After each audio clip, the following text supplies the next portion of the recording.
Have you ever noticed something strange? Ask a Japanese beginner investor what they buy in NISA. Most will say one of two things: the all-country index or the S&P 500. That's it. No bonds, no gold, no dividend stocks, nothing else. And to many foreign investors, that sounds absolutely crazy. Because outside Japan, investors often ask a very different question. Why are you putting 100% of your money into stocks? Today, let's talk about the asset that many overseas investors love, but many Japanese investors completely ignore, and the answer might surprise you. Because by the end of this video, you may realize there is no perfect portfolio, only a portfolio that matches your stage of life. Let's begin. Imagine two investors. Investor A is 30 years old, has a stable job, invests every month, plans to invest for the next 30 years. Investor B is 65 years old, already has millions saved, retired, no longer earning a salary. Do you think they should own the same portfolio? Probably not. Yet many investing discussions online act like there is one universal answer. There isn't.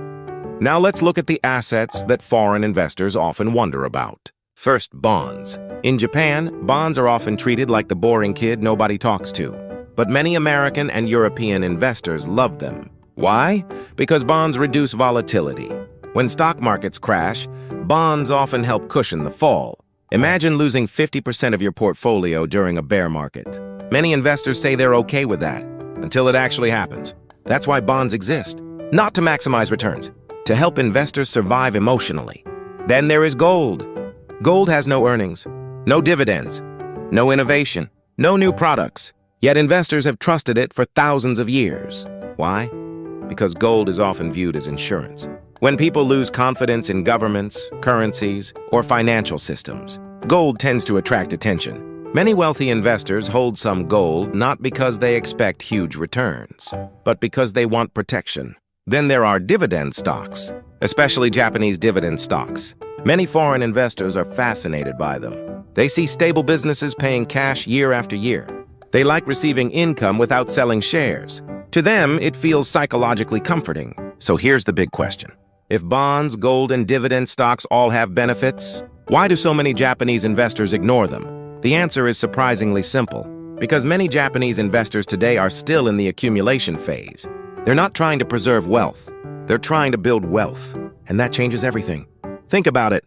If you're investing for the next 20, 30, or even 40 years, what asset has historically generated the strongest long-term returns? Stocks.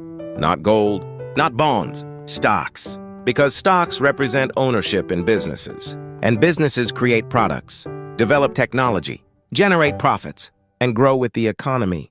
In other words, stocks are the engine of capitalism. And many Japanese investors have made a very deliberate decision. Instead of owning a little bit of everything, they simply buy the entire stock market through low-cost index funds. The all-country index, the S&P 500, and they keep buying, month after month, year after year. No predictions, no market timing, no complicated asset allocation, just patience. Personally, this is also my approach. I own only stock index funds, mainly global equities and the S&P 500 dollars. Not because bonds are bad, not because gold is useless, and not because dividend stocks are wrong. I simply believe that if capitalism continues to grow, owning productive businesses is enough. It's simpler, it's easier to manage, and it's the most rational strategy for my stage of life. Interestingly, even legendary investment author Charles D. Ellis discusses the importance of risk assessment and acknowledges that bonds can be a perfectly reasonable part of a portfolio. Yet his own portfolio has often been heavily focused on equities. Why? Because understanding risk and choosing simplicity are not contradictions. They are personal decisions. And that's the key lesson. Many investors spend years searching for the perfect asset, the perfect allocation, the perfect portfolio. But maybe that's the wrong question. The better question is this: what is your goal?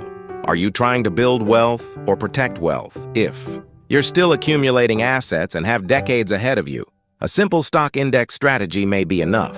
If you're already wealthy and want stability, adding bonds or gold may make perfect sense. The best portfolio isn't the one that gets the most likes on social media.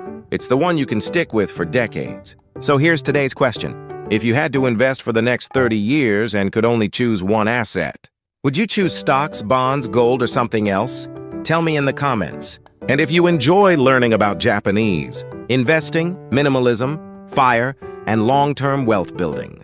Subscribe and join us for the next video, because sometimes the simplest strategy is the hardest one to follow, and often, it's the one that changes your life.